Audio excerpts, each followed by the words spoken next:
cambiado la forma de vivir, la forma de relacionarnos y nos ha cambiado la forma también de morir. Entonces vemos que ahora existen muchas restricciones ante los velorios, ante el funeral, ante el cuerpo. Y pues vemos que hoy pensamos la muerte mucho más de cerca. Hoy pensamos la muerte, pensamos mucho más en la muerte. Entonces, hablar de la muerte también implica hablar del duelo. Y es por eso que hoy queremos convocarlos, invitarlos a que conversemos sobre un tema que ha sido bastante tocado en otros espacios, en otros momentos, pero que hoy, a causa de esta emergencia sanitaria, nos vemos ante la necesidad de conocer un poco más a fondo sobre esos aportes teóricos y conocer y profundizar sobre el duelo. Entonces, damos la bienvenida a este encuentro formativo, a este encuentro que hemos preparado como comité de ASCUN, no de Antioquia. Vamos a darles como unos avisos y les decimos que en el chat tenemos el link de la asistencia para que por favor durante la jornada la diligenciemos. También les comentamos que les pedimos el favor de no encender sus cámaras para no generar restricciones o para no generar de pronto distracciones. También les queremos comentar pues, que el espacio, la jornada la hemos dividido en dos momentos. En un primer momento vamos a tener los apuntes teóricos sobre el duelo y en un segundo momento vamos a tener una experiencia significativa de una fundación, Duelo Contigo, donde nos contarán cómo ellos han acompañado y cómo ellos han trabajado el asunto del duelo. Damos entonces la bienvenida a este espacio, esperamos sea de su disfrute, esperamos aprendan mucho, esperamos podamos extraer de aquí varios aprendizajes y varias estrategias para el acompañamiento que nosotros hacemos desde las instituciones de educación superior.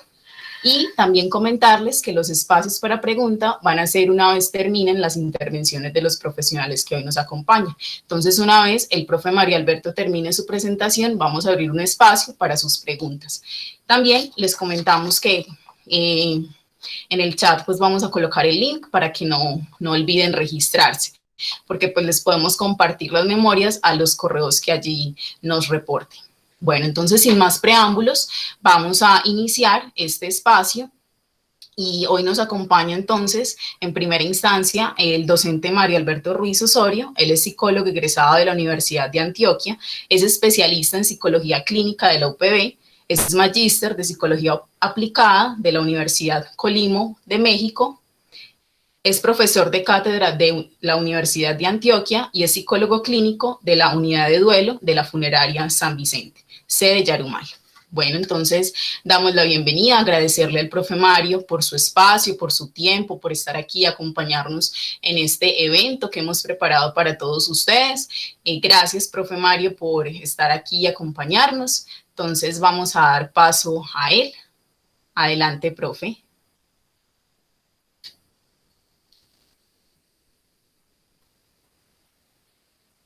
Bueno, muy buenos días. Buenos días, profe. Para todos los que están conectados, me alegra mucho ver que hay gente que quiere saber de este tema, que es un tema que lo vemos pulular a diario en las redes sociales, en la televisión, pero que en la academia circula tan poquitas veces. Me parece que este espacio es un espacio que deberíamos repetir constantemente, porque el duelo es una experiencia que transversaliza nuestra existencia. Siempre estamos perdiendo, todo el tiempo estamos perdiendo y estamos ganando. Por favor, Stephanie, todavía no, yo te digo cuándo pasas la diapositiva.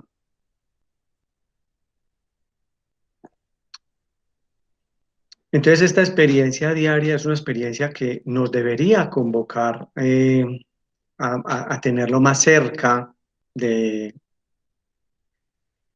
nuestra existencia, a lograr pues que nosotros podamos hacer reflexiones en torno a este tema, que es un tema que es tan importante y tan vital para nuestra vida.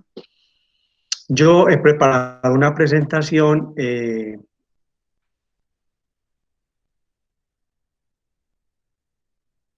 que ustedes están viendo, pero yo no.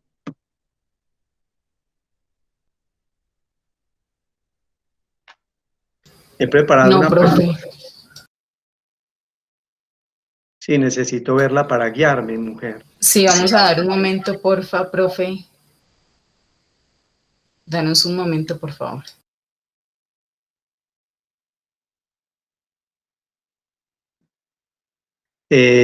Las personas que están conectadas están viendo la presentación. No, señor.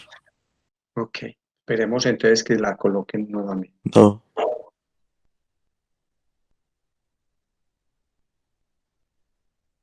Entonces les iba diciendo que yo hice una presentación en la cual voy a retomar algunos aspectos generales del proceso de duelo que para mí son importantes porque cuando uno trabaja el duelo es un asunto que se ha teorizado desde muchas perspectivas psicológicas, incluso hay teorías antropológicas y sociológicas históricas que nos han ayudado a afirmar entonces todas estas conceptualizaciones acerca del proceso de duelo.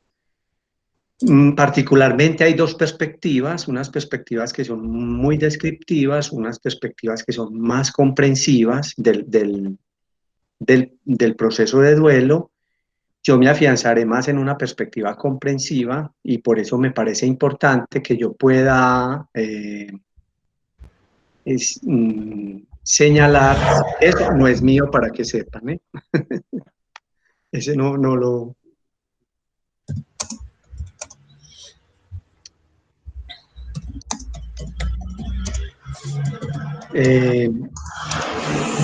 me apuntalaré entonces en unas perspectivas más comprensivas y daré algunas apuntes, como se tituló esta conferencia, sobre lo que es el proceso de duelarse.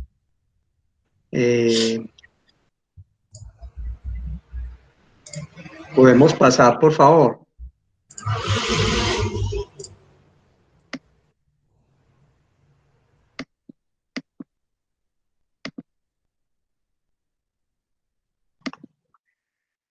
Muy bien. Entonces, el duelo como tal es una experiencia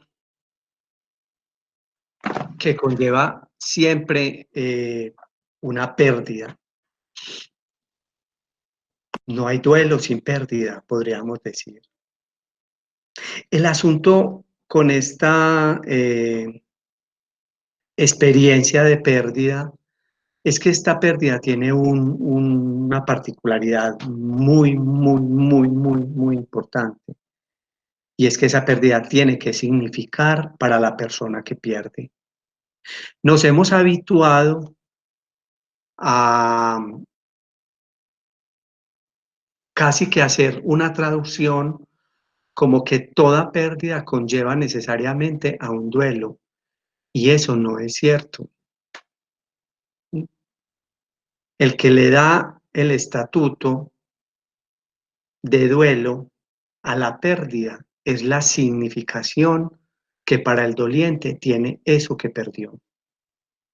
Entonces nunca en nuestro psiquismo nunca podemos hacer esa traducción, ni menos nosotros como profesionales, porque es un error creer que aquí opera una ley de causa-efecto. Pérdida igual a duelo, no siempre.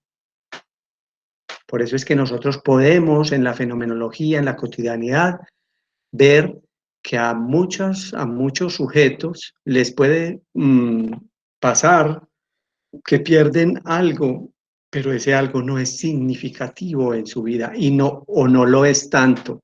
Entonces los duelos, digamos, van a ser de un talante distinto, porque uno de los aspectos importantes también en el proceso de duelo es que el valor de lo perdido es proporcional al proceso que yo voy a vivir como doliente. Es decir, la experiencia de sufrimiento y el trabajo de elaboración van a ser más exigidos si la conexión que yo tengo con el objeto que pierdo es una conexión fuerte, valiosa, de significación para mí.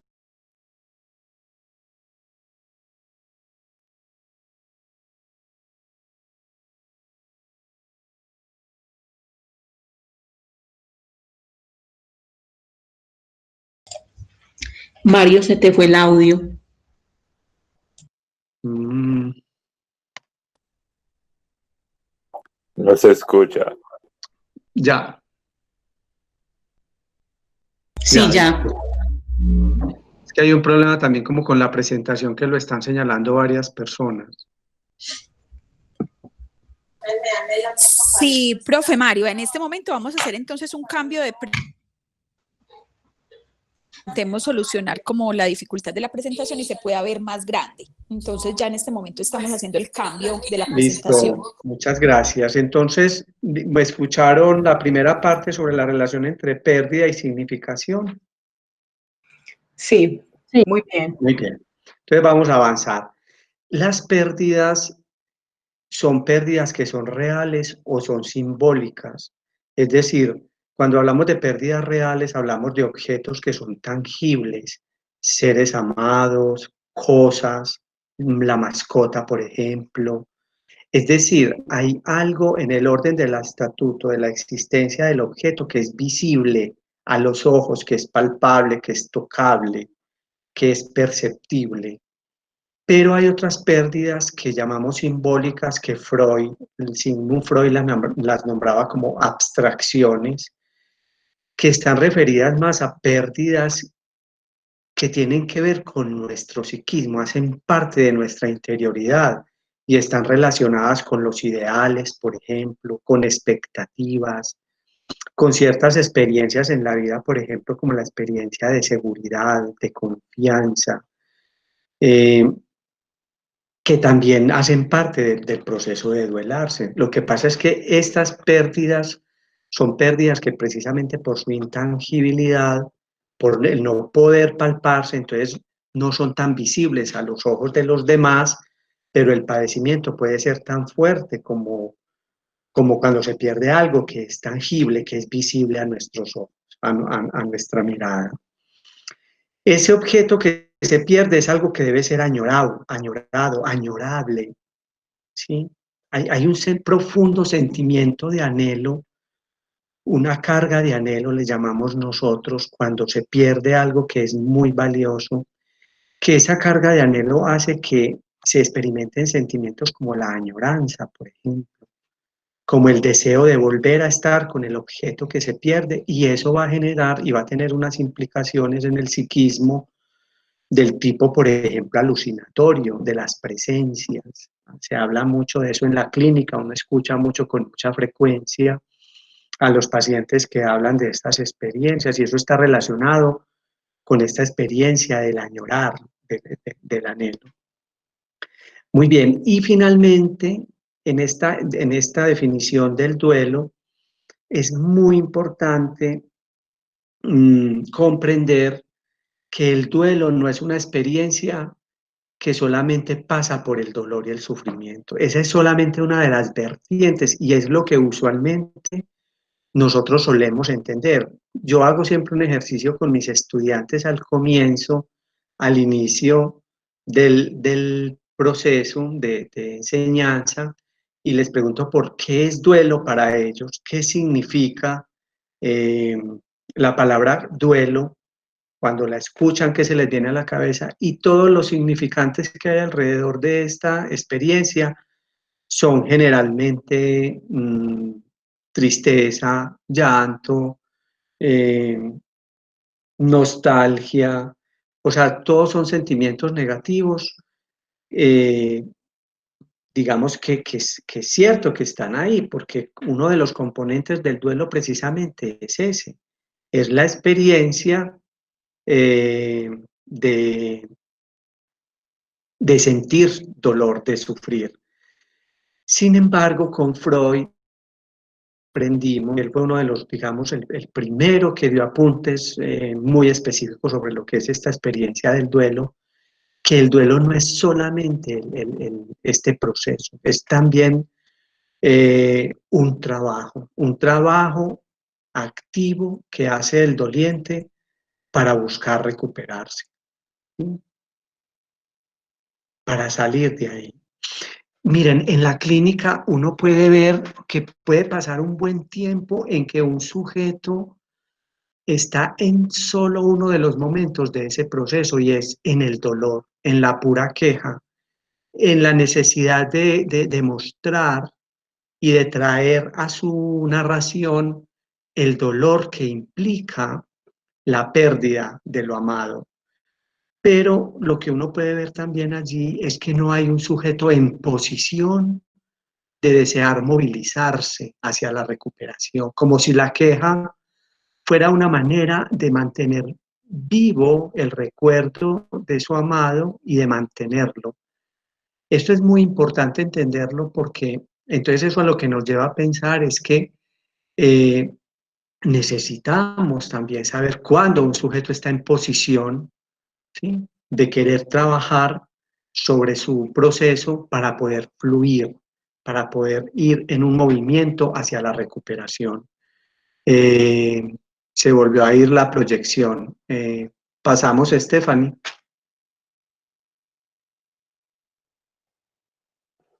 Entonces, si relacionamos lo que les he dicho hasta el momento, las pérdidas con la pandemia, uno puede ver que la pandemia nos ha traído pérdidas reales y también nos ha traído pérdidas simbólicas.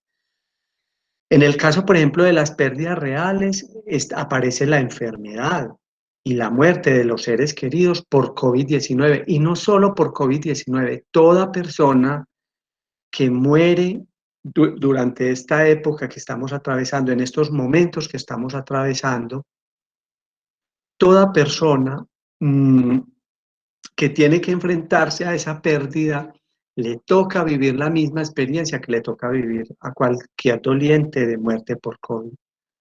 Porque vamos a ver ahorita que lo que se les puede ofrecer o lo que la dinámica actual permite no favorece los procesos de elaboración de duelo. Entonces, hay muertes reales, pero también hay muertes simbólicas en el sentido de que muchas personas, por ejemplo, han tenido que cambiar sus rutinas de vida, sus hábitos de vida, se pierde estabilidad, se pierde el empleo, se pierde seguridad, vínculos sociales, por ejemplo. Es muy particular, me ha llamado la atención con algunas personas que he logrado conversar, cómo también esta experiencia de distanciarnos ha hecho que nosotros, cada uno, podamos entender qué clase de vínculos tenemos con el otro. O sea, qué es lo que nosotros realmente hemos construido con el otro. Porque esta pandemia ha tenido como dos particularidades en ese sentido. O produce cercanías y proximidades, o también genera mayor distanciamiento. Las personas que no pueden vivir en un mismo espacio por la conflictividad en la que conviven, o porque su vida está más hecha en el afuera que en su hogar. Si alguien me decía, por ejemplo, yo no tengo un hogar, realmente me di cuenta que yo no tengo un hogar, ¿sí? Porque es un lugar en el que yo no me siento bien, yo no estoy tranquilo, yo no puedo permanecer ahí. Cosas de ese tipo le ha avivado a los sujetos esta experiencia de la pandemia, que se pueden convertir en pérdida y que como tal requieren y precisan de una elaboración y de una tramitación. Avanzamos, por favor. El duelo es una experiencia que afecta todo el ser. Lo psíquico se ve compelido a reaccionar frente a la experiencia. Entonces, toda la dimensión cognitiva, toda la dimensión afectiva, la dimensión conductual, aparecen a través de ciertas manifestaciones que revelan el estado en el que se puede encontrar el sujeto interiormente. Su vida espiritual se puede ver trastocada. Sí, hay personas que frente a experiencias de muerte, sobre todo, yo me voy a referir específicamente en esta conferencia a las pérdidas por muerte, que es digamos, lo que nos convoca más, y es mi experiencia además, la que yo tengo en clínica, y muchas personas entonces descreen por momentos, cambian sus valores, se trastocan o por lo menos están confundidos frente a la experiencia de tener que perder lo amado. La parte social se puede afectar porque hay una cierta necesidad de aislamiento y de quietud, de estarse quieto y callado, ¿sí? Pueden aparecer dificultades con el otro también en los procesos de duelo que hacen que hayan enfrentamientos y que hayan conflictividad en las relaciones con el otro. La dimensión física se puede ver afectada, hay sujetos que pueden enfermar a causa de los taponamientos psíquicos, de la represión emocional, del hecho de no poder nombrar y simbolizar lo que está aconteciendo en el interior. Entonces, el cuerpo se vuelve una forma de hablar, ¿sí? De hablar de eso que está pasando en el interior. Y entonces aparecen todas las afecciones psicosomáticas que son tan particulares en una época como esta. En la literatura del duelo, sobre todo en la literatura del duelo anticipado, que son estas experiencias que tienen los sujetos cuando van a morir a causa de una enfermedad, aparece el concepto de dolor total. Es un dolor que toca, que le da una estocada a toda la estructura del sujeto. Avanzamos, por favor. Muy bien, el duelo es un proceso normal y es un proceso que vivimos todos los seres humanos cuando una pérdida, como ya lo he dicho, que nos es valiosa, nos está afectando. Tiene distintos momentos, eso quiere decir que puede ser fluctuante, no hay... en la literatura ustedes podrán encontrar que hay teóricos que han nombrado fases del proceso, pero incluso ellos advierten que estas fases nunca son lineales, sino que son fases que van y vienen, porque la experiencia de perder implica que uno a veces intente acomodarse, pero a veces se devuelva, porque ese intento de resituar el objeto en el psiquismo no es tan sencilla, ¿sí? Y entonces van a venir, por ejemplo, a medida que uno va avanzando, pueden venir experiencias, recuerdos, encuentros con personas que nos recuerdan lo amado, sueños, por ejemplo, que hacen que se den ciertas regresiones a momentos que parecieran que ya hubiesen sido elaborados. Entonces hay una fluctuación anímica que sobre todo sobreviene durante toda la experiencia de dolor, hasta que empiezan a producirse movimientos en el sujeto de elaboración. El duelo se expresa de distintos modos, no necesariamente está todo el componente de los sentimientos negativos, como la tristeza, el llanto, la confusión, la ansiedad. Hay muchas maneras. Por ejemplo, yo he encontrado en la clínica enamoramientos furtivos, personas que en ese anhelo de elaborar, se enamoran furtivamente de un otro, y, y no es un enamoramiento real, es algo que el sujeto construye como para defenderse de, de lo que implica ese sufrimiento.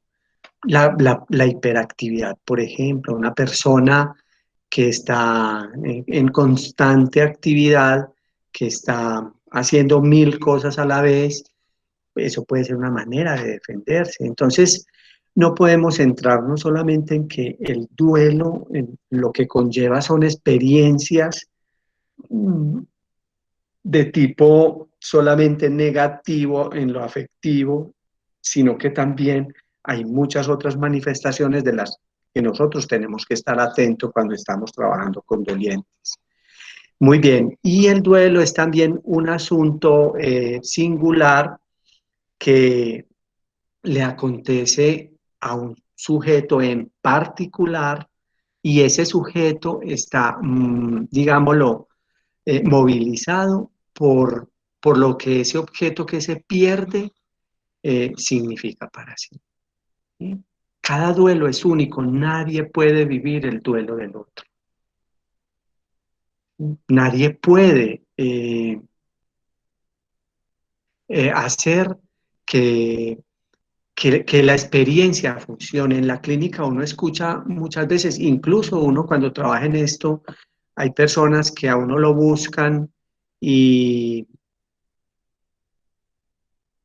amigos cercanos y hace poco hablaba con alguien muy cercano a mí y me decía que tenía una familia como con dificultades porque había perdido una persona pues por COVID, que la mujer estaba muy, muy triste, muy abatida, que no quería nada, que por favor le enseñara qué decirle, qué hacer con esta persona para ayudarle. Y eso es un poco complicado porque cuando uno, digamos, está sobre todo con un ser que ama tratándole de ayudar, a veces puede eh, hacer más daño, ¿no es cierto? Cuando se pone en esa posición casi como de terapeuta, es más fácil ser el hermano, el amigo, la pareja, que ponerse en una posición de querer ayudar desde lo terapéutico. Para lo terapéutico estamos los profesionales, ¿sí? Y los servicios profesionales que hoy en día, por fortuna, pues hay, hay muchas posibilidades. Avanzamos, por favor.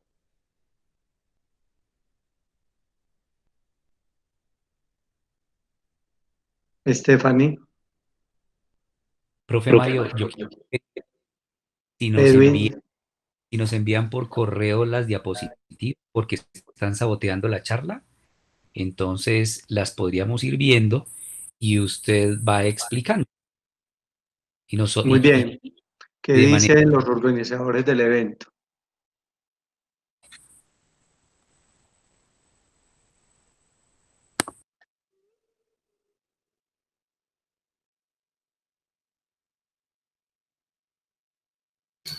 Sí, profe, les podemos compartir entonces la presentación y nos excusamos por lo que está ocurriendo. Esto es algo que se nos sale pues a nosotros de las manos. Les pedimos disculpas por lo que está pasando. Sabemos, pues ustedes lo han dicho aquí en el chat, hay alguien que está saboteando este encuentro.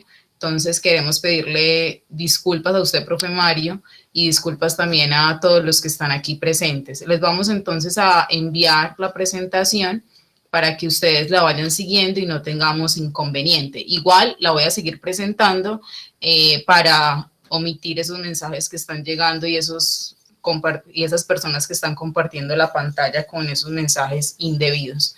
Entonces ya les vamos a compartir por el chat. Les vamos a compartir por el chat la presentación. Muchas gracias. A Muy ustedes. bien. De todas maneras, pues intentemos mantener la escucha, pues lo más Sí, importante es eso y bien, pues esta persona, la que está haciendo esto, pues que obtenga sus satisfacciones como debe ser su manera de gozar, pero nosotros sí. estamos en un ámbito académico y mantengámonos dentro de eso. A mí realmente no me perturban porque yo estoy confiando en que ustedes están ahí en una perspectiva más de saber y de querer saber y de querer dialogar conmigo enseguida. Entonces, yo por lo menos logro aislar eh, lo que esta persona quiere hacer pues con la reunión.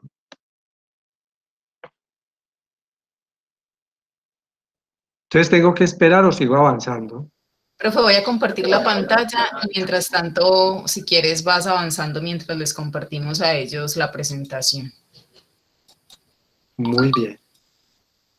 Entonces, el duelo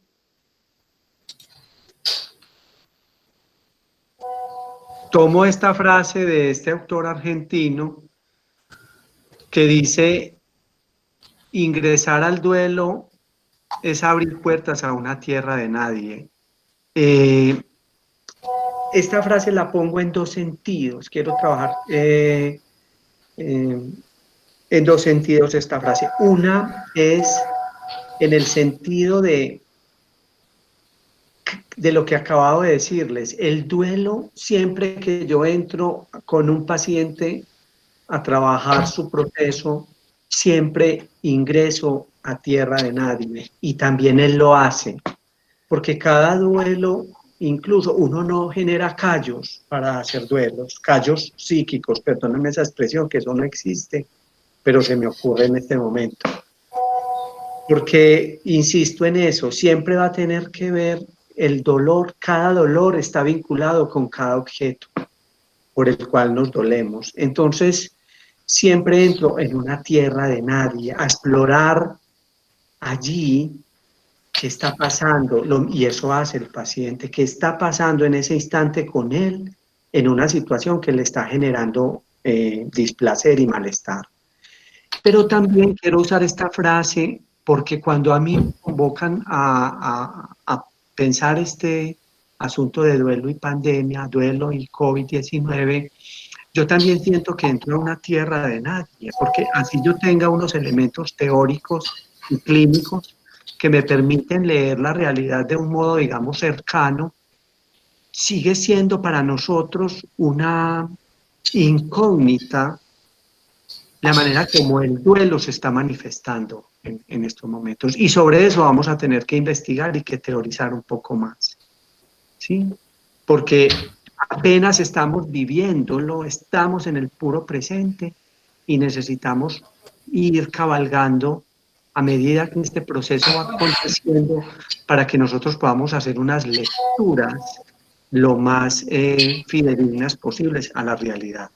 Entonces, lo que yo voy a exponerles de aquí en adelante es algunos elementos que intervienen, que pasan en un proceso de duelo y cómo en esta realidad que nos propone la pandemia los hemos visto que se han modificado, ¿sí? Avancemos, ya se me va a acabar el tiempo y no voy a poder. ¿Cuál es el preámbulo sobre el cual quiero trabajar este asunto? Y es que antes de la pandemia, antes de que esto llegara, el duelo en esta sociedad había sido tratado de maneras que, digamos, se volvieron el abono para lo que está aconteciendo ahora. Esta sociedad moderna es una sociedad que coarta la expresión pública del sufrimiento, porque sufrir es de cobardes, ¿sí? Nos han llenado de una serie de frases que nos alimentan y nos invitan a que seamos positivos, que para atrás ni para coger impulso, que yo estoy bien y mejorando. Es decir, hay en nuestro entorno inmediato contemporáneo un modo de estar invitándonos siempre a hacer una vida en medio de la alegría, del confort, del bienestar, ignorando que nosotros somos seres que tenemos dos caras y que también de nuestro lado está el dolor, el sufrimiento y la tristeza. Los hemos hecho a un lado porque expresarlo públicamente se ha vuelto algo que la sociedad no permite. Esta es una sociedad que niega la muerte. Es una sociedad tanatofóbica, ¿sí? Y este hecho lo que ha suscitado en nuestro medio y a medida pues que hemos ido progresando históricamente es que eventos como los rituales de despedida, por ejemplo, cuando perdemos a alguien por muerte, se modifiquen. Hay una transformación en general de los rituales y quienes les interese este tema, pues hay un Byung-Chul Han, que es un filósofo moderno, nos habla, por ejemplo, en un libro La desaparición de los rituales, cómo hemos ido perdiendo esa capacidad de ritualizar, que lo que finalmente él sostiene es que el ritual lo que logra es estructurar los vínculos a nivel social. Es decir, es lo que permite que nosotros afinemos los vínculos, ¿sí? Entonces, los rituales se han transformado a nivel funerario en muchos sentidos, por ejemplo, en su tecnificación, en la profesionalización, ¿sí? Hoy son otros quienes cargan al muerto, otros que no tienen nada que ver con él, son otros quienes lo arreglan, lo preparan, incluso bajo una forma contemporánea estética, donde lo que se quiere es borrar la muerte del rostro, donde se maquilla el cadáver para que la muerte no sea vista con horror. Entonces los muertos parecen dormidos, los muertos quedan más bellos que cuando eran vivos, porque nos dan esa ilusión entonces de que la muerte no existe. Es lo que intenta vendernos toda esta fabulación del capitalismo, ¿sí? Se han perdido muchos elementos que son importantes en la ritualización. Y entonces, por ejemplo, la velación es más rápida, es más corta. Antes del COVID-19, esta experiencia que está pasando de que el muerto va directamente a la incineración, ya acontecía. En el gremio funerario hay una expresión que se usa que es el camillazo. Y el camillazo es simplemente que del hospital llaman a la funeraria, la familia ha dispuesto que se incinere pronto el cadáver y que se entreguen simplemente las cenizas. Y entonces hacen unas misas con cenizas y ya. Se evita toda esta parafernalia, que es lo que la gente llama, del velorio, del estar con otros, de compartir y de ritualizar. Vamos a ver ahorita eso, la importancia de ritualizar en el proceso de duelo. Entonces es una sociedad que precisamente lo que hace con coartar el sufrimiento, con hacerle un quite a la muerte, es una sociedad que simplemente nos pide ser eficientes y productivos todo el tiempo. Avanzamos. Muy bien, entonces voy a trabajar 3 aspectos que yo encontré, seguramente hay más, como les digo, tenemos que investigar, pero hay 3 elementos que les quiero señalar que para mí son muy, muy importantes. El duelo y la realidad. Resulta que en los procesos de duelo, en el interior o a nivel subjetivo, se da una pugna entre la realidad interna y la realidad externa. La realidad interna es todo lo que está aconteciéndole al doliente con relación a la pérdida, todas sus experiencias de dolor, de tristeza, de llanto, de ansiedad, en fin. Y por el otro lado es la realidad externa, que es esa realidad de que la muerte ocurrió, qué pasó, que hay unos eventos que la determinan y la caracterizan, y es una realidad de la que en principio el sujeto doliente se defiende, ¿sí? Nosotros a la realidad interna le llamamos realidad psíquica, la realidad interna, interior, y la realidad externa es la realidad fáctica. Entonces el psiquismo en los primeros momentos del duelo genera unos mecanismos de defensa, evitar, negar y hacer que el muerto sea lo mejor, que es que el muerto, dicen por ahí popularmente que no hay muerto malo, ¿sí? Porque el sujeto lo idealiza de alguna manera, ¿sí? Y esa es una manera de defenderse, el psiquismo. ¿Para qué? Para ir acomodándose a la realidad. Porque la realidad abruptamente cuando llega de frente puede ser dañina, muy dañina. Entonces, ¿qué es lo que pone en juego o qué es lo que permite a la realidad psíquica que se acomode un poco? Lo que nosotros llamamos la prueba de realidad. ¿Sí? La prueba de realidad es el acontecimiento que generó el duelo. La muerte de, las circunstancias de esa muerte, y vamos a ver ahorita algunos elementos que es lo que, digamos, esta experiencia de pandemia nos está quitando y no nos permite que podamos hacer mejor procesos de elaboración. Avanzamos. Entonces, miren, por ejemplo, ¿cuáles son esos elementos que aparecen en la prueba, como prueba de realidad en una experiencia como la pandemia? ¿Cuáles son los significantes que hay adheridos al COVID-19? Miren, yo solamente tomé algunos, pero miren las particularidades de estos significantes.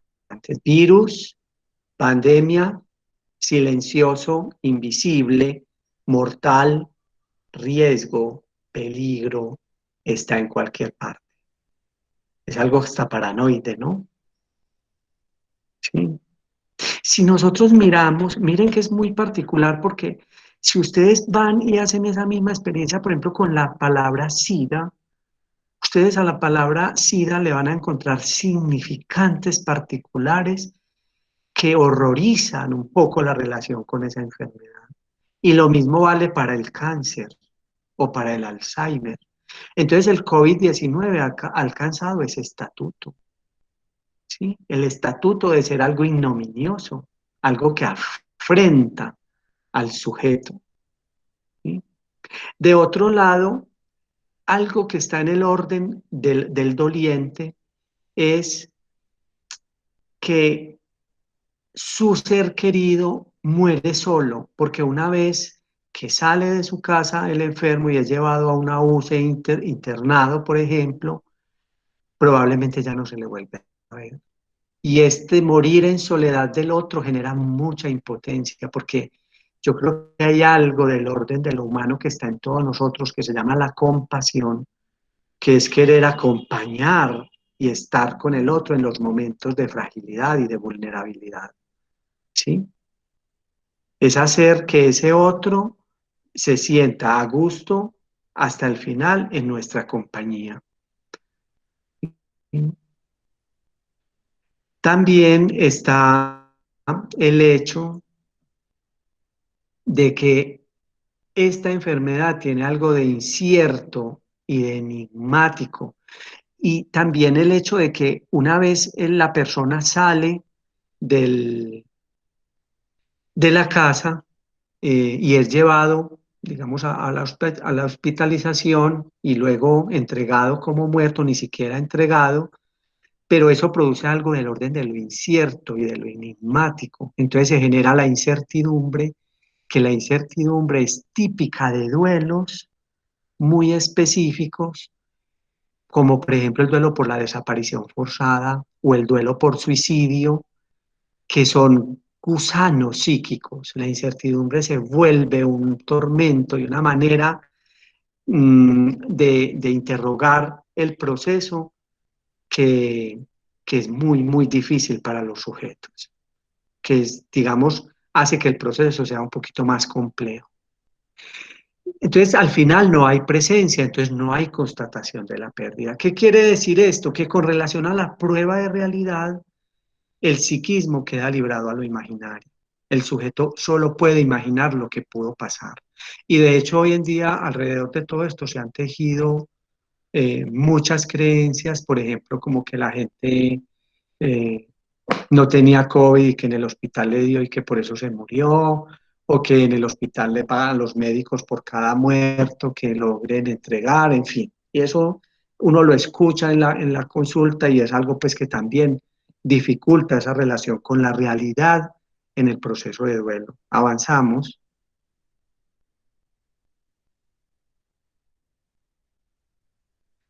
Muy bien. Otro elemento importante en el proceso de duelo es la ritualización, cuando se ritualiza la pérdida.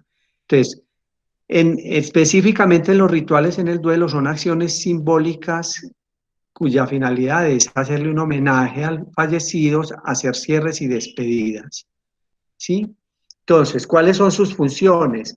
Poder cerrar y despedir, acompañar hasta el último momento.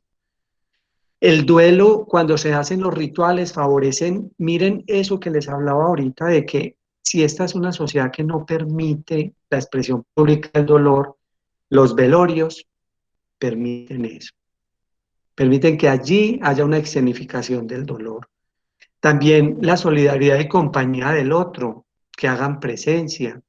Generalmente el doliente está muy acompañado en los primeros tiempos del duelo, cuando hay rituales.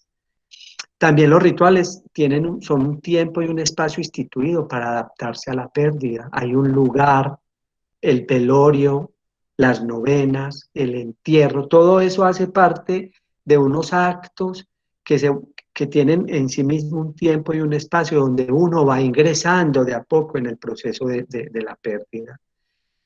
Los rituales favorecen la prueba de realidad porque nos permiten constatar y validar el cadáver, el velorio, ¿sí? La misa, la gente que estuvo. todo eso se puede narrar, todo eso se puede volver relato y todo eso se puede simbolizar, ¿sí? Distinto a lo que les hablaba ahorita, de que con relación a la prueba de realidad, que la prueba de realidad queda más librado a la imaginación el asunto. Los rituales también favorecen la mitigación de sentimientos hostiles. Sí, es algo así como yo lo sobreviví, por ejemplo, o yo llegué a tener a veces pensamientos de querer que muriera.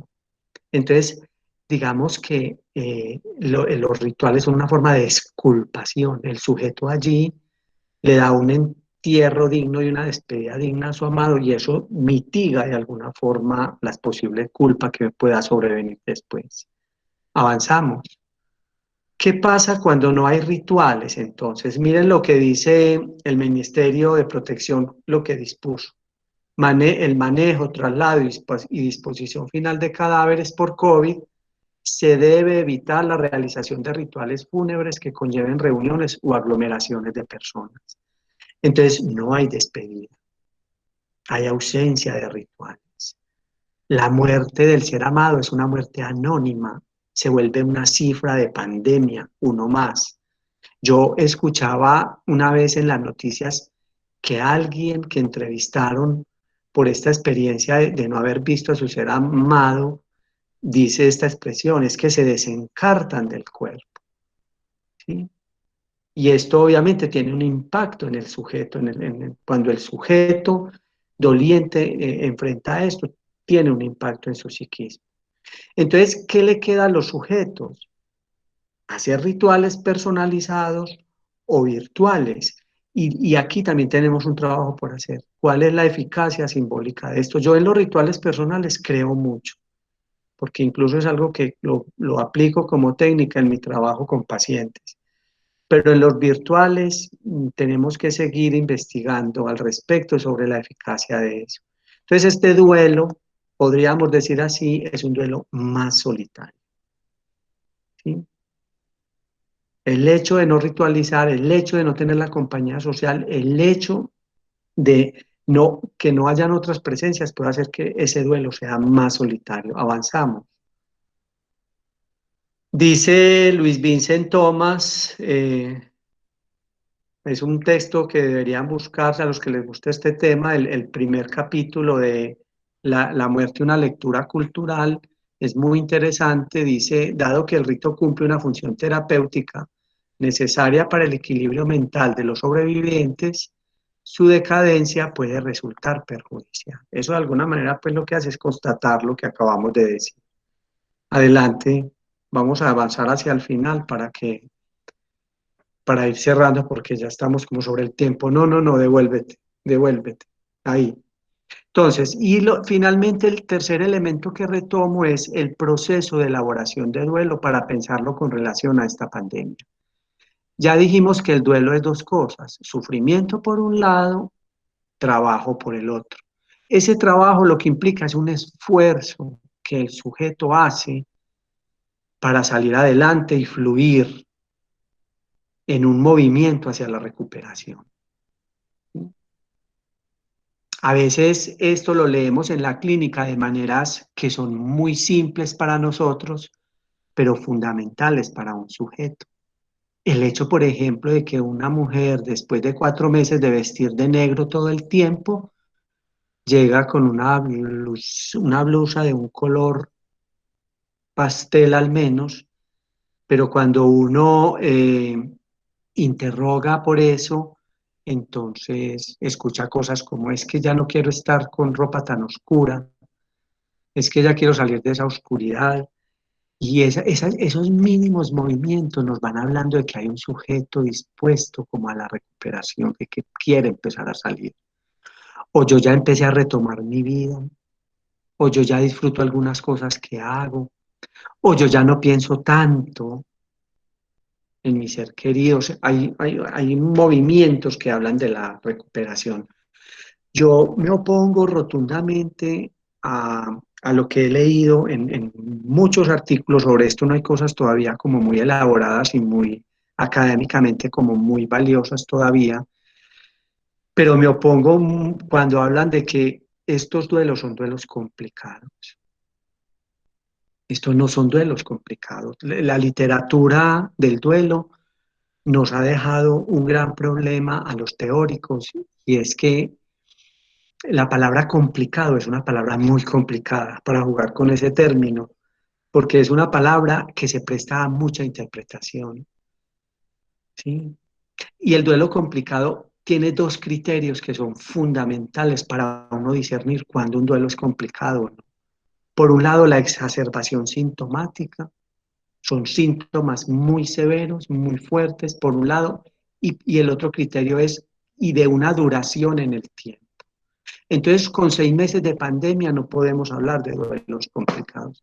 Podemos hablar de duelos más complejos, con procesos más complejos, o en riesgo de complicación, porque un duelo, uno como terapeuta, sí puede avistar por los signos que el paciente nos lleva de que es un paciente que puede ir hacia la complicación, ¿sí? Por sus características, por la forma de la muerte, por circunstancias que uno va leyendo en el paciente que nos ponen a pensar en eso, pero también nos ponen a trabajar en eso. Entonces, no estamos a, frente a duelos complicados, aún no podemos hablar de eso, avanzamos. ¿Cuáles son las dificultades para la elaboración en este momento? Entonces, el estigma social con el que quedan los dolientes por COVID, por ejemplo. Otras crisis alternas que compiten con el duelo. Entonces, hay gente que está enfrentando el dolor por una pérdida de un ser amado por muerte, pero a la vez quedó sin empleo, pero a la vez vive en un hogar que es muy, muy conflictivo, pero a la vez tiene una serie de dificultades alrededor derivadas de este asunto o anteriores que hacen que su proceso sea más complejo. El aislamiento físico al que hemos estado sometidos nos fragiliza, nos hace vulnerables. Sí, porque la compañía de alguna manera nos ayuda. Y nosotros podemos creer, por ejemplo, que la compañía virtual es un alivio, pero yo dudo mucho de eso. Los algoritmos emocionales, que son los emojis, por ejemplo, no abrazan, no miran con compasión, no nos hacen poner la piel de gallina, ¿sí? No nos hacen sentir tan realmente acompañados. Entonces, por eso yo también descreo tanto de los protocolos y guías que enredados con esta pandemia empezaron a creer todas las fundaciones, todas las instituciones, porque nos quieren decir cómo debemos vivir este proceso, qué hacer en este proceso, hacia dónde dirigir nuestros actos y nuestros sentimientos cuando estamos enfrentando este proceso. Entonces yo la atención virtual no la quiero desdecir, no quiero tampoco porque eh, diría a mi madre, algo es algo, peor es nada, y eso a mucha gente la ha consolado y le ha servido mientras tanto. Avanzamos. Entonces, en la literatura actual también se están haciendo estas preguntas frente a qué estamos, pero eso no lo sé responder yo. Hay que investigar, ¿es un duelo postergado, es un duelo aplazado o es un duelo ambiguo? Pero tenemos que trabajar un poco más para poder como ir desenredando el asunto y tejiendo nuevas cosas. Al fin y al cabo, esta experiencia también nos ha hecho repensarnos en muchas cosas de nuestra existencia. Finalizamos aquí, pasamos la última diapositiva. Todas estas pinturas que les compartí son de un pintor ecuatoriano que se llama Eduardo Kickman. Si quieren lo buscan, es un ser muy interesante que logra reflejar en su pintura lo que él ha sido en su existencia, sus ideologías y su manera de hacer la vida. Entonces hasta ahí llego. No sé si hay tiempo para preguntas, si quieren interactuar con preguntas. Estoy en sus manos.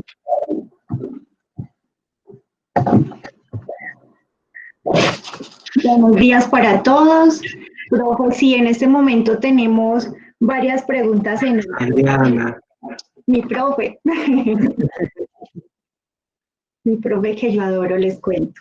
Bueno, entonces voy a empezar. Hay una que nos dice cuáles son las primeras afectaciones que se están viviendo en el cambio de las ritualizaciones por el contexto, cómo los profesionales de la salud podemos hacer estos procesos más adaptativos. pues yo creo que las primeras manifestaciones es que, miren, hay mucho, lo que yo me he dado cuenta es que hay mucho padecimiento psicosomático.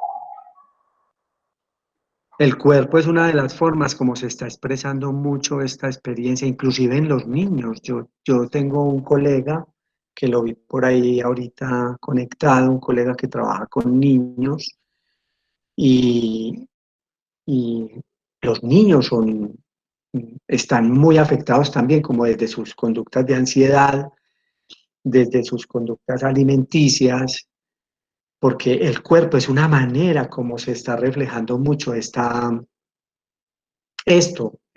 de la pandemia.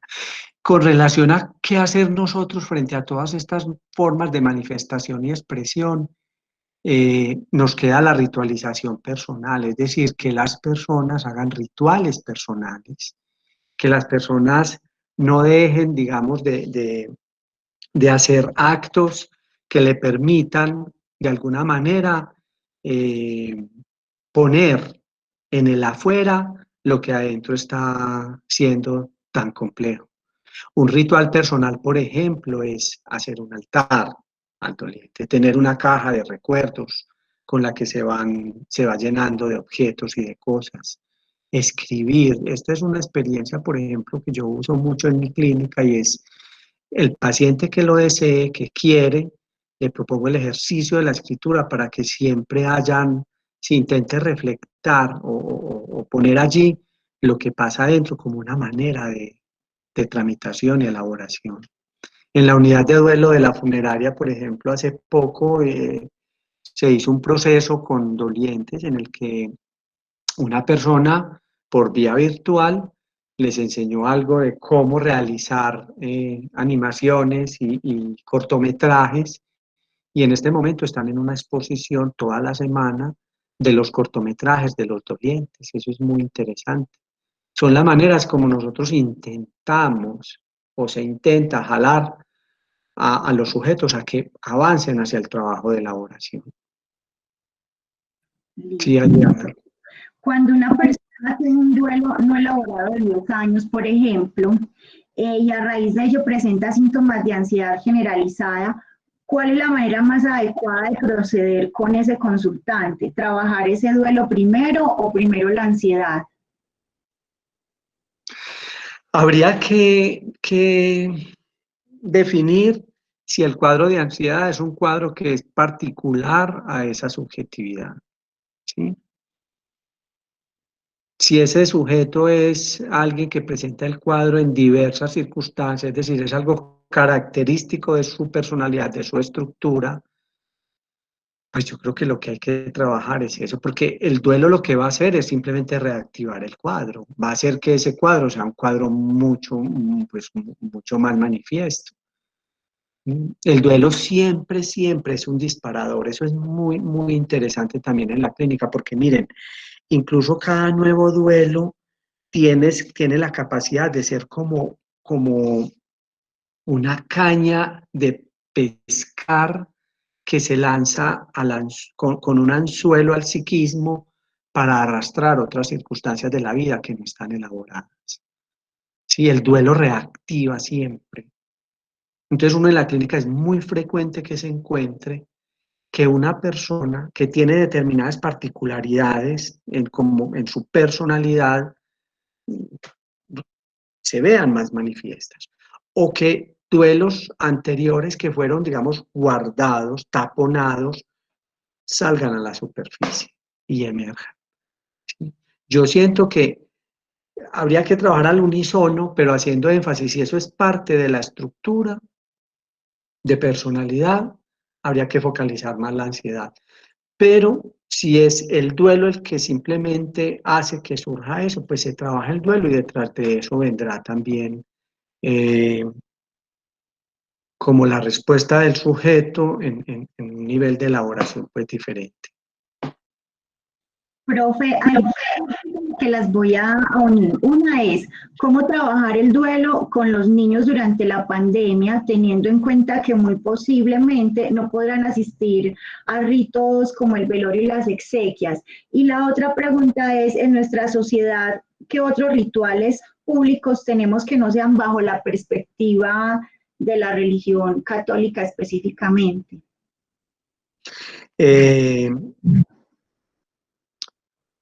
Con los niños se puede hacer lo mismo que con los adultos. Yo realmente pues no soy la autoridad más fuerte como para hablarles de esto, pero por ejemplo la experiencia que he tenido yo con mi colega, el del que les he hablado, él ha tenido una atención virtual con los niños en la que se es funcional. O sea, los niños logran trabajar. Lo que pasa es que el problema siempre con los niños, y esto es en pandemia y sin pandemia, el problema con los niños es casi siempre los adultos, la presencia de los adultos. Entonces, si un niño que no puede tener una consulta en la que esté solo en privado, es muy difícil que vaya a poder producir como puede producir un niño en consulta. Y entonces, lo que he hablado yo, por ejemplo, con mi colega, con Freddy, es que a veces es como muy desgastante el hecho de que los padres están por ahí, que andan como siempre alrededor, en una presencia que es que para el niño es complicada, pero sin embargo, se puede hacer el trabajo, ¿sí? Y se puede simbolizar. Aquí tendríamos también que trabajar un poco con los adultos para ver de qué manera ellos van a ayudar a que el niño intente simbolizar de alguna manera esa ausencia de ese ser que ya no está. Con relación a la otra, al otro asunto, es que los rituales religiosos son los que más priman en nuestro medio como despedida. No hay otros, pero sin embargo, por ejemplo, en las experiencias de duelo social, uno ha empezado a ver cómo las comunidades se unen para hacer, por ejemplo, marchas. Yo no sé si ustedes recuerdan, por ejemplo, cuando hubo aquí en Antioquia, el daño que se le hizo a esta población de Granada, que fue destruida por la guerrilla en gran parte, y por ejemplo se hizo un evento que fue la Marcha del Ladrillo, un evento muy hermoso, un ritual, eso es un ritual, en el sentido de que lo que busca es concientizar a una comunidad. Cada doliente de ese proceso marchó con un ladrillo. ¿Sí? Que lo que intenta eso es escenificar de alguna manera hacia dónde quiere avanzarse en la reconstrucción. La psicología, por ejemplo, cada vez más ha echado mano del arte, ¿sí? De las prácticas artísticas para hacer procesos de ritualización con las personas. Yo creo que lo más importante aquí es que nosotros con cada doliente logremos construir desde sus valoraciones, desde lo que ellos conciben existencialmente, de qué manera quieren ritualizar. ¿Sí? ¿Cómo construir los rituales? Yo recuerdo una madre que tuve en algún momento por el asesinato de su hijo, que la manera de ella ritualizar fue, por ejemplo, después de un buen tiempo, fue ir al lugar donde lo asesinaron y tratar de quitar la mancha de sangre que había quedado en el piso y dejar allí una ofrenda de flores y de una carta que le escribe a su hijo muerto, como en un intento de hacer el cierre y la despedida. ¿Sí? Bueno, pero hay comentarios, a todos les ha gustado mucho la conferencia, nos dicen que el tema es muy apropiado en este momento. muy valioso el conocimiento. También nos dicen, yo creo que todos quedaron muy contentos y muy agradecidos por todo el ratico que nos pudo haber compartido. Yo le agradezco mucho, igual que todo el equipo, y ya vamos a seguir con la segunda parte. Muy bien. Muchas gracias pues a todos por estar ahí y porque hayamos sobrevivido al intento de saboteo pues que nos hicieron. De todas maneras, que siempre prevalezca el saber. Eso está por encima de todo. Muchas gracias y ahí estoy. ¿Sí? Buen día para todos. Muchas Buen gracias. día, profe.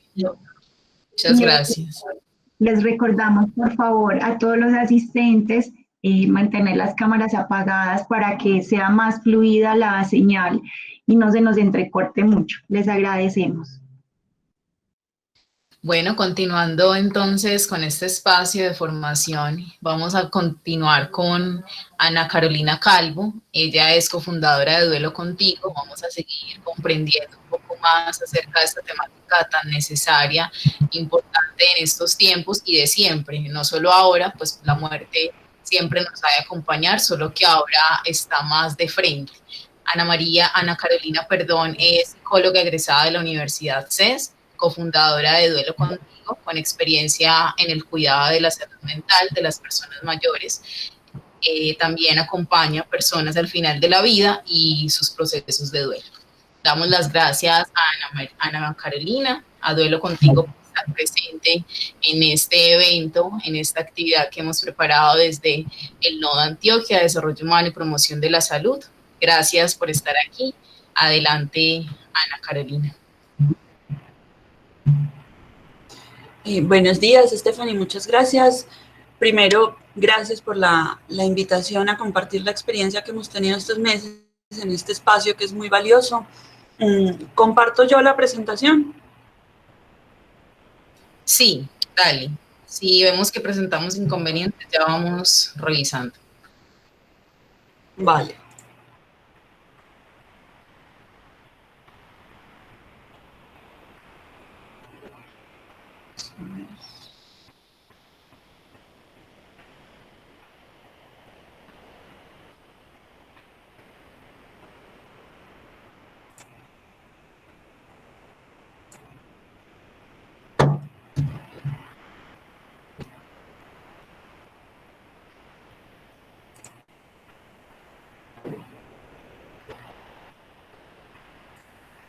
¿Ahí la están viendo?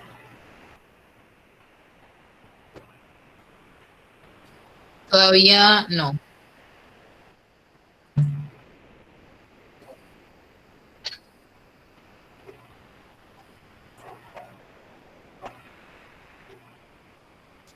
No sé qué tendría que hacer para que la vieran. Si quieres, la comparto. Bueno.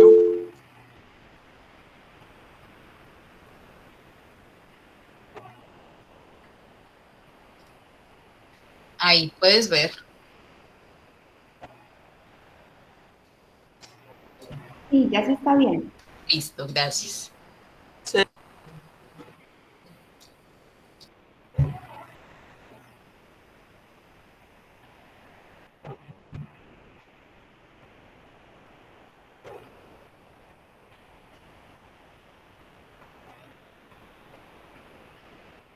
Yo no la veo, pero si la ven los demás, perfecto.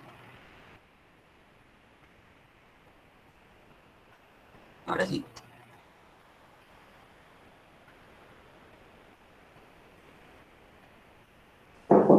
Sí, se está viendo. Vale. Perfecto. Muchas gracias. Entonces, la idea es poder compartirles la experiencia de la iniciativa que nosotros empezamos en abril para poder acompañar los procesos de duelo en las circunstancias que vivimos actualmente. Si quieren, vamos a pasarlas.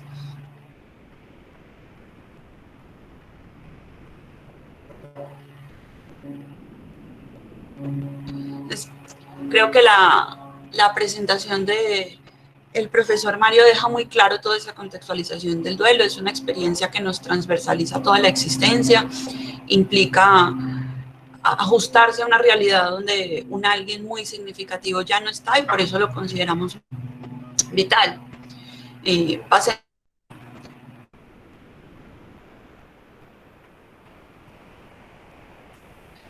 Entonces, como el profesor decía, la situación de la paz que vivimos hoy nos pone a repensar y a enfrentar unas condiciones que son bastante difíciles en todas las áreas de la vida.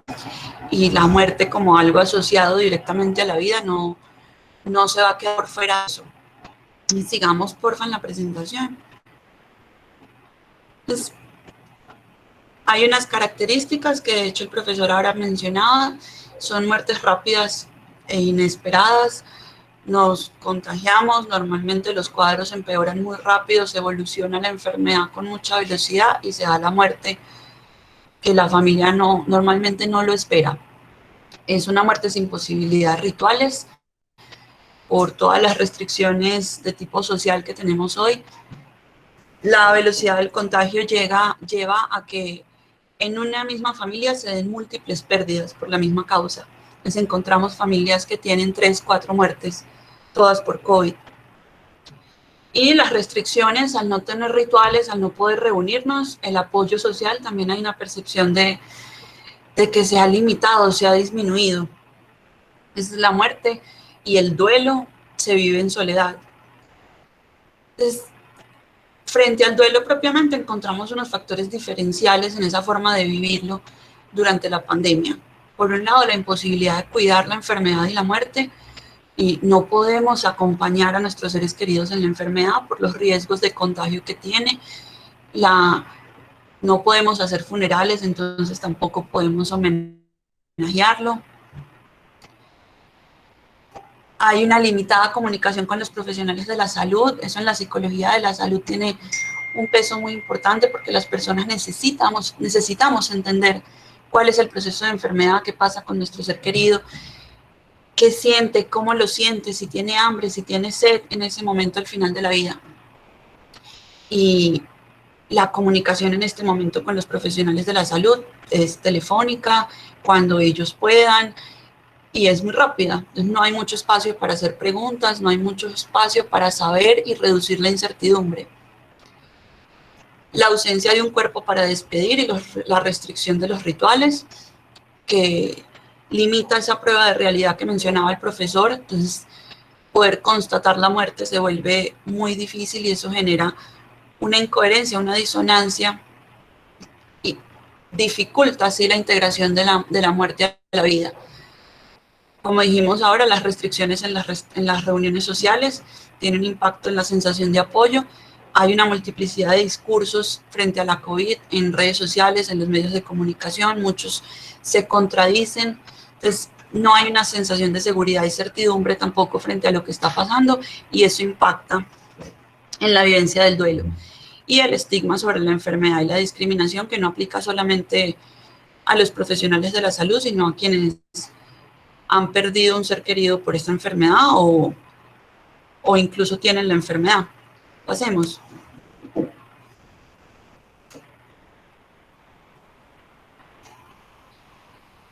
Entonces, Duelo Contigo se configura como una apuesta por la salud mental. En la siguiente les cuento, pasemos para contarles cómo surge todo esto.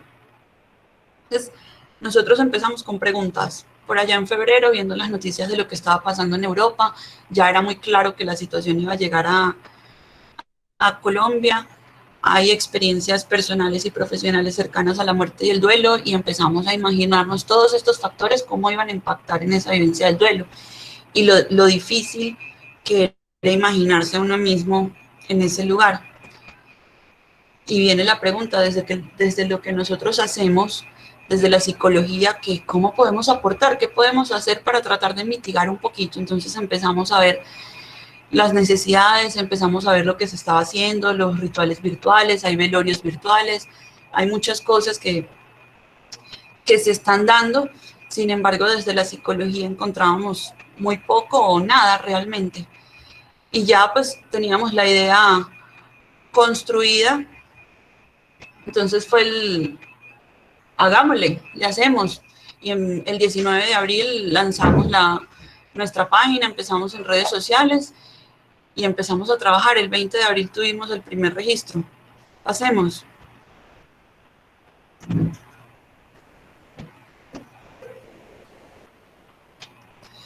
Entonces, Duelo Contigo es una organización colombiana sin fines de lucro. Surge como una iniciativa de salud mental para poder dar respuesta a todo lo que estaba pasando con las muertes y el duelo en medio de la pandemia. Es pensada, diseñada, ejecutada por un grupo de psicólogos y psicólogos que, como les dije ahora, empezamos a preguntarnos y a mirar cómo desde nuestro quehacer podíamos dar respuesta a esta situación que además tiene un impacto en la salud mental. No es gratuito que se le llame la otra pandemia. Buscamos promover estrategias de intervención telepsicológica en procesos de duelo y muerte.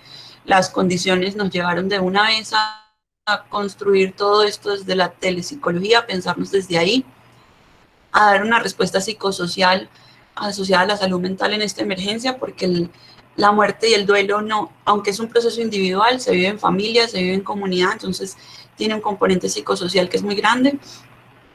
Y con todo esto contribuir al cuidado y al bienestar de las personas desde toda la lógica de promoción, prevención e intervención. Pasemos. Entonces, ¿qué hacemos? Los servicios que nosotros tenemos, nos dedicamos a acompañar en duelo. Hacemos intervenciones individuales, tenemos grupos de apoyo, le ponemos mucha fuerza a la psicoeducación, ahí tenemos intervenciones familiares también y estamos participando en charlas, conferencias, dando talleres sobre duelo, específicamente duelo por muerte. Pasemos, porfa. El proceso es muy simple. En la página web duelocontigo.org las personas entran, ahí consiguen mucho contenido sobre duelo, escrito de formas sencillas, porque la idea es que tenga un enfoque psicoeducativo. Las personas se registran, a nosotros nos llega y en el menor tiempo posible, ojalá dentro de las siguientes 24 horas, podamos establecer el primer contacto para realizar valoración, casi siempre contención emocional y psicoeducación en duelo. Ahí definimos lo que llamamos clínicamente motivo de consulta, los objetivos, el plan de intervención, que a veces es individual, a veces es familiar, a veces no, mejor el grupo, los combinamos todos dependiendo del caso a caso. Pasemos.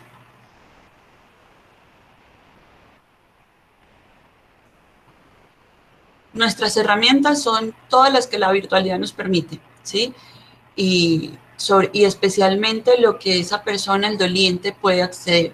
Entonces, la telepsicología, manejamos intervenciones sincrónicas, o sea, así en vivo como estamos ahora, o asincrónicas con tareas y actividades que ponemos.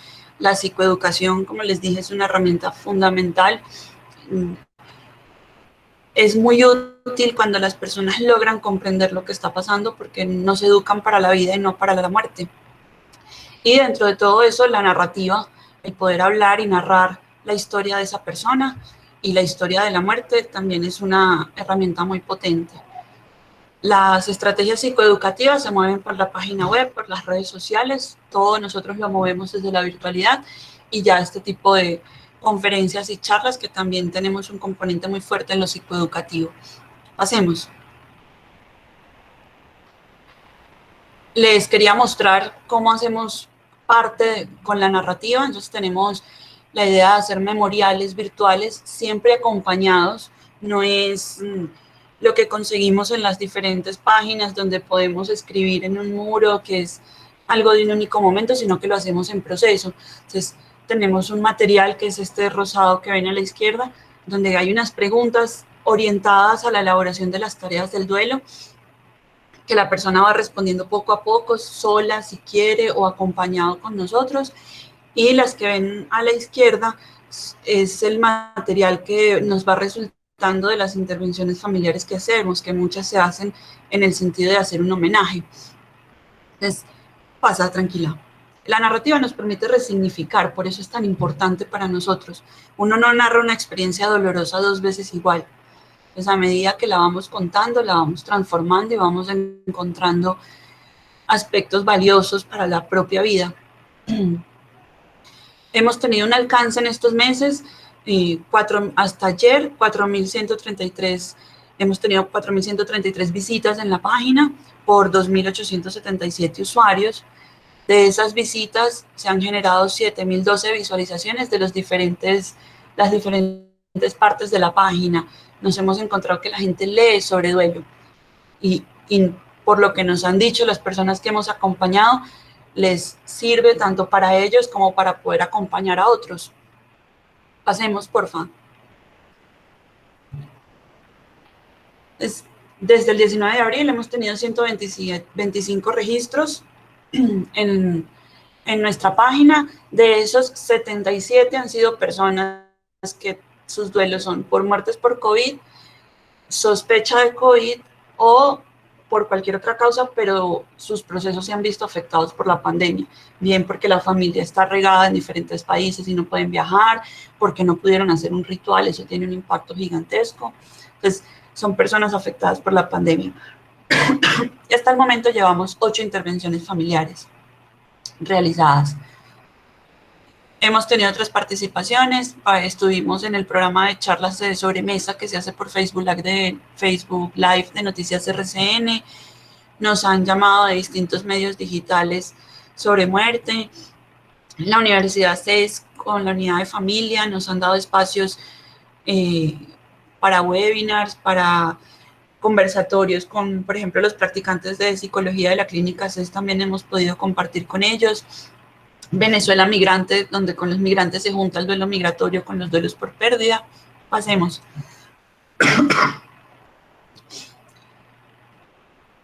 Nuestro financiamiento lo hacemos a través de, de un crowdfunding llamado AKI, que es un financiamiento colaborativo, nos permite un recaudo en línea. Entonces, el servicio es gratuito para las personas y realizan aportes según sus posibilidades. Así hemos logrado encontrar una equidad para el servicio. Hemos podido llevar la psicología a muchos lados. Pasa, por favor.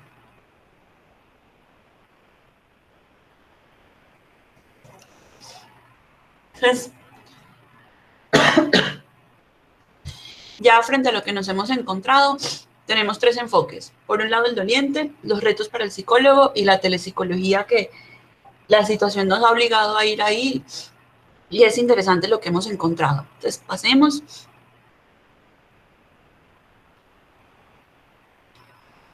Por un lado, el doliente tiene unas necesidades particulares cuando está en duelo, que implican vivir la experiencia, experimentar todo eso que ocurre, que el profesor mencionaba, en lo cognitivo, en lo emocional, en lo físico, en lo social, en lo espiritual. Y eso implica que las personas puedan comprender la experiencia, que lo que están sintiendo tiene un sentido en el momento y ser emocionalmente validados. Eso les va a permitir vivenciar la experiencia. Además, aparece una necesidad de cuidar a otros seres queridos. Una persona en duelo se preocupa mucho por su familiar cercano que también está en duelo. Resolver problemas en medio del dolor. La muerte de un ser querido ocurre y el mundo sigue girando. Y eso lo hace difícil, pero no podemos parar el mundo, entonces hay que resolver muchas cosas en medio del dolor. Narrar la muerte y nombrar al fallecido, que es algo importante en lo terapéutico. Existe una falsa creencia de no lo nombres más, no lo pienses más, no hables de eso, y el doliente requiere hablar de esto para poder resignificarlo. Reconocer y darle espacio a las viejas heridas. El duelo, como es una experiencia que nos transversaliza, nos va a abrir eventos del pasado. La muerte es una herida y esto nos va a tocar heridas viejas, y darles un lugar en el proceso también es importante para que no quede por allá guardado. Gracias. También tenemos un tema con la identidad que es muy interesante. El duelo nos lleva a deconstruirla y a reconstruirla, ¿sí? La pregunta, por ejemplo, un padre que pierde a su hijo, la pregunta, ¿soy o no soy papá? ¿Soy o no soy mamá? ¿Qué pasa, por ejemplo, cuando muere un cuidador? ¿Quién se ocupa de esa persona cuidada? ¿Quién tiene que asumir ese rol de cuidador? Entonces, hay un proceso con la identidad que es muy interesante en el duelo y la reorganización de dinámicas familiares. Por eso el duelo es individual, pero se vive en familia, porque muchas veces implica una reorganización de esa familia. Hoy, con todas esas condiciones que hablábamos al principio que nos trae la COVID, hay unos desafíos para esa elaboración del duelo que el profesor Mario mencionaba algunos. Nosotros los nombramos de esta forma, lo simbólico, poder simbolizar la muerte, que se nos permiten otras condiciones en otros momentos de la vida cuando la cuidamos y cuando la ritualizamos. Entonces, pasamos de poder cuidar y acompañar a ese familiar enfermo y luego realizarle un funeral, un homenaje, algo que nos permitiera conmemorarlo, a no tener nada de eso. Entonces, simbolizar la muerte es complejo, es uno de los desafíos más grandes y eso hace que sea difícil integrarla. El ritual, entre muchos otros beneficios que nombraba ahora el profesor Mario, nos permite también separar la muerte de ese ser querido ya fallecido, de nosotros que quedamos vivos. Permite una separación entre la vida y la muerte y eso hoy no lo tenemos. Entonces, es un desafío. La confiabilidad en la información, entonces pasamos del exceso que tenemos en los medios de comunicación y en las redes sociales a una falta de información en el doliente cuando se contacta con el profesional de la salud, que realmente recibe muy poco o nada de información frente a lo que está pasando y frente a lo que sucedió con su ser querido, por ejemplo, las condiciones en las que murió. Para nosotros es muy importante saber qué estaba sintiendo, si tenía dolor, si tenía hambre. Y una paciente, por ejemplo, me decía que le costaba mucho comer porque no sabía si su ser querido tenía hambre en el momento de morir. Nosotros necesitamos esa información y ahora el acceso es muy difícil. Lo social, del miedo a enfermar a la discriminación, aquí hablamos un poco del estigma, todos tenemos miedo de contagiarnos y las personas que pierden un ser querido, además de ver su apoyo social restringido, además de no poder, de tener limitaciones para hacer rituales, para conmemorar, para acompañar, se enfrentan a la discriminación de vecinos, de amigos. Entonces viene el miedo, por ejemplo, de decir que la persona murió o de que murió, o mejor no salgo un tiempo porque saben que fue de COVID, me da miedo que me hagan algo. Los negocios, sabemos de familias que sus negocios han disminuido sus ventas porque los vecinos no se quieren acercar porque tuvieron pérdidas por COVID. Lo consciente, pasamos de un proceso que se hacía muy en automático a agenciar el duelo. Y eso es muy interesante. Antes los rituales los hacíamos casi que protocolizados. Llamábamos a la funeraria, elegíamos la ropa, y llamábamos seres queridos, otros familiares, conocidos para la misa y ya salíamos rápidamente de eso. Hoy hemos visto que las personas necesitan hacer cosas para poder elaborar el duelo. De hecho, esa es una de las causas por las que nos contactan. Y son verbalizaciones como estoy desesperado con este dolor, no sé qué hacer, por eso los contacté. Eso es un hacer, es hacer algo con el dolor. Es hacerse cargo de ese proceso de duelo y de alguna manera nosotros tratamos de promoverlo con las actividades, porque para hacer un homenaje virtual con la familia, lo primero es que esa familia elija fotos para que nos puedan enviar y poder hacer la actividad. Entonces, esa agencia del duelo es un factor muy interesante, las personas necesitan hacer. Y hoy, sin poder ritualizar, las cosas por hacer parecen ser muy pocas o nulas. Y ya la parte cultural, que es una reflexión interesante ahora del enfermar y morir, que antes lo negábamos y ahora lo llevamos a la reflexión. Hasta hace muy poco una persona moría y tratábamos de salir de eso muy rápido. Es lo que decía ahora el profesor, habían unos procesos que eran supremamente rápidos. Cremación, una misa de 30 minutos y ya se acabó el proceso y parece que hasta ahí llegó la experiencia de muerte y negamos todo lo que viene después. Y hoy empezamos a demandar los rituales. Hay una demanda increíble, todo el mundo quiere hacer rituales que antes no. Frente al psicólogo, el psicólogo se convierte en un lector de necesidades del doliente, porque el duelo duele y es experimentar el dolor, pero también es moverse entre la conexión con el dolor y la conexión con el continuar viviendo. como les dije ahora, el mundo no se para.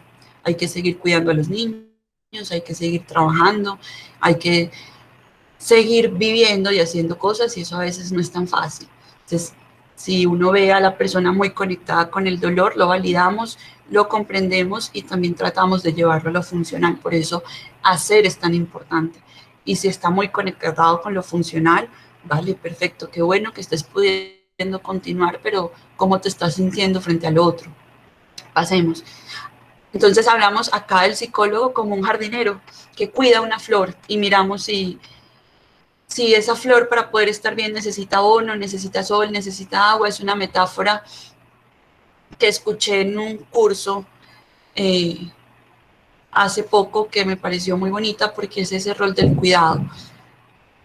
Nos encontramos algunos desafíos y beneficios para el psicólogo, para el terapeuta de duelo. Acompañar estos procesos implica confrontar en la vida real, en la vida propia, mejor dicho, la posibilidad de la propia muerte y de los seres queridos. Sin embargo, aunque en un primer momento esto puede ser difícil, nos permite encontrar tranquilidad frente a ese sentirnos cómodos. Esa conciencia de finitud nos atraviesa también como personas. Aquí, acompañar en duelo es una experiencia que no podemos poner en el afuera ni poner alejado de nosotros como en otro tipo de intervenciones, sino que sabemos que nos puede pasar. Por eso, para poder manejar esa carga emocional y poder acompañar estos procesos, el autoconocimiento para el cuidado de sí es algo muy importante. Hemos visto también en las intervenciones que a veces hay historias que uno siente que no hay palabras, y la idea de que el psicólogo siempre debe tener las palabras exactas o las palabras adecuadas es entender que a veces no hay a veces hay historias que son tan duras que no hay palabras que permitan aliviarlo, y las personas lo agradecen cuando uno lo reconoce. Cuando podemos reconocer esa falta de palabras, reconocemos la humanidad de la propia y la de esa persona, del doliente. Es que tu historia es tan dura que no sé ni qué decirte, puedo sentir lo doloroso que es. Y ya pasamos a lo de la telepsicología, que también nos presenta unas oportunidades y unos desafíos que son interesantes. Pues hay unas potencialidades. Por un lado, la posibilidad de flexibilizar horarios es interesante en el duelo, porque el duelo es algo a lo que no le damos espacio en lo cotidiano. En el trabajo te dan 5 días de permiso por calamidad doméstica, y dependiendo de cuál fue el ser querido que perdiste, entonces nos permite flexibilizar. Podemos atender después del horario, por ejemplo, 5, 6, 7 de la noche, y las personas le sacan el tiempo a eso, le sacan el ratico a trabajar sobre su duelo. Descubrimos que nos permite disminuir resistencias. El duelo expone la vulnerabilidad, por lo que es transversal a la existencia. Entonces nos permite disminuir las resistencias que se generan en ese contacto cara a cara, y favorece la expresión verbal de las emociones y las necesidades.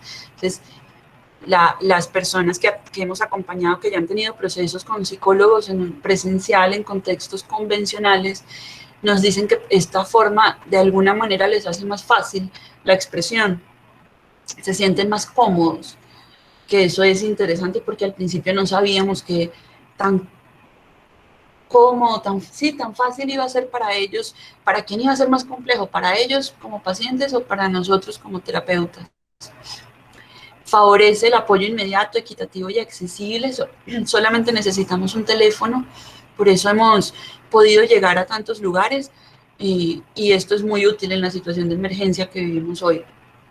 Poder estar a un mensaje de sí, dame una horita, ya te llamo, nos permite intervenir crisis en los momentos que son. El acceso a los servicios psicológicos es algo muy valioso que tiene la telepsicología, y permite sacar a la psicología del consultorio. Yo creo que esa es una de las grandes potencialidades que tiene, y por tanto permite que personas que difícilmente en condiciones convencionales puedan llegar a la consulta. Esto nos facilita más bien llegar a ellos y encontrar un punto medio. Y nos permite informar, orientar, sostener, acompañar de una manera más constante. No tenemos que esperar la cita presencial una vez a la semana, donde la persona tiene que ir hasta el consultorio, sino que me está pasando esto, me pregunto si es asociado, y uno poder responder sí, o venga, hablemos, poder estar ahí. La telepsicología en un momento de crisis como este y en un asunto como el duelo, que tiene tantas manifestaciones y tantos momentos tan fluctuantes, nos permite estar de otras maneras. Pasemos.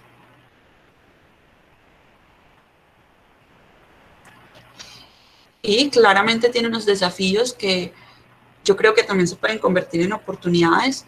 Por un lado, como todo el teletrabajo, se confluyen muchas tareas en un mismo espacio y eso es una invitación fuerte a pensar en el autocuidado, porque uno pareciera que la carga laboral aumenta con el teletrabajo. Son más tareas al mismo tiempo, uno pasa mucho tiempo sentado en el computador, se mezcla lo laboral con los labores de la casa. Creo que es un desafío del teletrabajo como tal. Frente a la telepsicología, aunque estimula la expresión verbal, definitivamente limita la percepción sobre el lenguaje no verbal, y eso es un reto para nosotros, poder tener una escucha tan activa que nos permita ir más allá de las palabras, ir más allá incluso de los silencios, que eso siempre se usa en lo clínico, pero aquí tenemos algo que no podemos leer, que son las posturas, que son los gestos, muchas veces cuando intervenimos por teléfono. La intimidad del consultorio ya no la garantiza el psicólogo, sino que tiene que ser una construcción mutua, entonces a veces se vuelve esto una herramienta terapéutica. ¿Y cómo vamos a hacer para que puedas darle este espacio y tu hermana, tus hijos, tu mamá no te interrumpan? Y esa limitación del contacto a veces puede dificultar la contención emocional, eso creo que es muy claro. La posibilidad de atención inmediata y la flexibilidad horaria, que si bien se presenta como una oportunidad y una potencialidad, también hay pacientes con los que puede dificultar el poner límites. Sin embargo, esto se convierte en una herramienta terapéutica al mismo tiempo. El desconocimiento de lo digital requiere la movilización de otros recursos. Y esto es interesante porque no es solamente el computador y el internet o el celular con Wi-Fi, sino que, por ejemplo, con el adulto mayor necesitamos un otro que ayude. Y se ven cosas muy interesantes. Hace poco hice una intervención familiar donde participó una adulta mayor, no tenía muchas personas alrededor que la ayudaran, y su nieto se puso desde la otra pantallita de Zoom a mostrarle con su celular cómo hacer para activar el micrófono. Entonces, este desconocimiento nos requiere de todas maneras de un otro que nos ayude a comprenderlo y a manejarlo. La inestabilidad en las conexiones puede interferir con la intervención. Usualmente el internet se cae, es normal que ocurra. El problema es cuando ocurre cuando estamos en un momento importante de la intervención o el paciente está narrando algo doloroso y qué pena, no te pude escuchar lo último. Y finalmente el internet rompe fronteras. El internet no tiene el puente, por ejemplo, Simón Bolívar, ni tiene las limitaciones físicas que tenemos en los territorios, y esto nos permite llegar a otras personas en otras partes del mundo. Y tenemos una limitación de que el ejercicio profesional está limitado a nuestro territorio. Nosotros no tenemos permisos para ejercer en otros países. Entonces, es un reto que es interesante, que nos pone la telepsicología, sobre todo esta forma de que todo se maneja virtualmente, la promoción del servicio, todo se maneja por redes sociales y por internet. Pasemos. Y finalmente, pues Duelo Contigo como organización, si bien nace como una respuesta a la pandemia, está la perspectiva porque ha tenido una acogida increíble, no solamente en duelo por COVID, sino en otros tipos de duelo por muerte. Estamos en un proceso de convertirnos en fundación. Vamos a hacer agencia de práctica profesional en psicología, vamos a tener practicantes. Estamos entrando al sector salud para poder humanizar el duelo, poder hacer lo que llamamos el cuidado al inicio del duelo. El duelo inicia cuando se recibe una mala noticia, y dar apoyo apoyo. Los profesionales de la salud, médicos, enfermeras, piensan poco en el tema de la muerte y tiene un impacto también emocional en la salud mental de ellos. Y finalmente en el campo laboral y educativo, que creo que esa es una razón por lo que este espacio con Ascun es tan bacano, poder sensibilizar y psicoeducar en duelo, poder tocar estos temas en los trabajos y en el sector educativo, porque claramente la muerte nos hace ir más despacio y los rendimientos disminuyen. Y es importante tenerlo en cuenta. Y no, muchas gracias por el espacio. Ana Carolina, hay una inquietud en el chat. Nos dicen que si para las intervenciones que realizan están manejando el consentimiento informado para todos los pacientes. Sí, los tenemos adaptados a través de la virtualidad de herramientas virtuales tipo formularios para poder generar el consentimiento informado y poder tener el registro.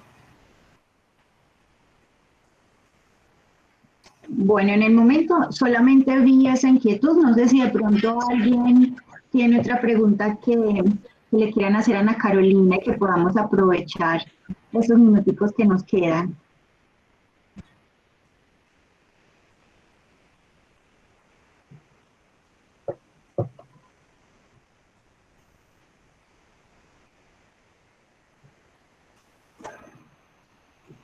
Bueno, al parecer no tenemos más preguntas para Ana Carolina. Darle las gracias, Carolina, por este espacio, por compartirnos esta experiencia maravillosa y esta iniciativa, que vemos que las crisis son oportunidades y vemos ahí evidentemente y palpablemente que la crisis del COVID fue una oportunidad que ustedes supieron aprovechar.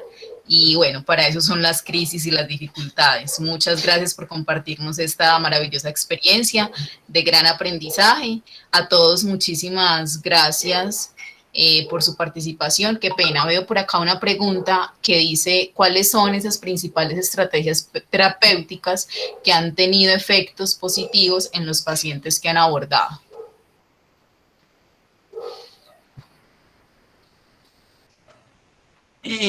Las que tienen que ver con la narrativa son muy potentes. Escribir, como decía el profesor Mario ahora, es escribir cartas y los ejercicios que nosotros hacemos de forma sincrónica, que son ejercicios guiados. Entonces hay unas preguntas orientadas a las tareas del duelo, donde los vamos llevando a pensar tanto en la vida como en la muerte de ese ser querido y en el impacto que eso tiene en nuestras vidas, en cómo nos transforma la vida también. Entonces la narrativa es muy potente.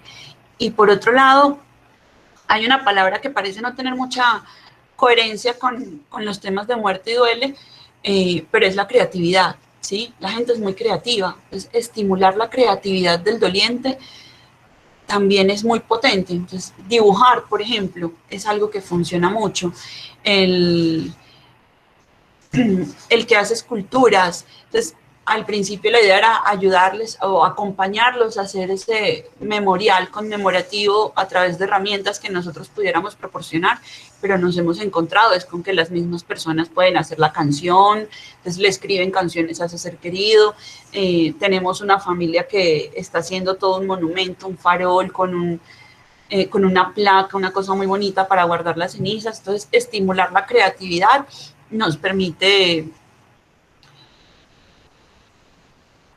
drenar muchas cosas y poner dolor en el afuera y hacer algo con ese dolor. Todo lo que sea arte nos permite trabajar esto.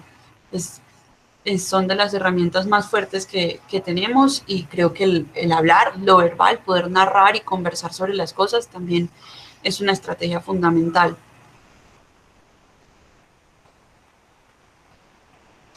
Bueno, entonces agradecer nuevamente a todos los que están aquí presentes, los que se hicieron presentes en este evento que programó el Nodo Antioquia desde el Comité de Desarrollo Humano y Promoción de la Salud. Los invitamos para que el próximo mes también se vinculen al evento que tendremos. A ustedes les enviaremos la invitación con antelación. Y bueno, Carolina, muchísimas gracias por compartirnos esta experiencia. Feliz día para todos. Que estén muy bien. A ustedes. Gracias. A ti, muchas gracias. Hasta luego.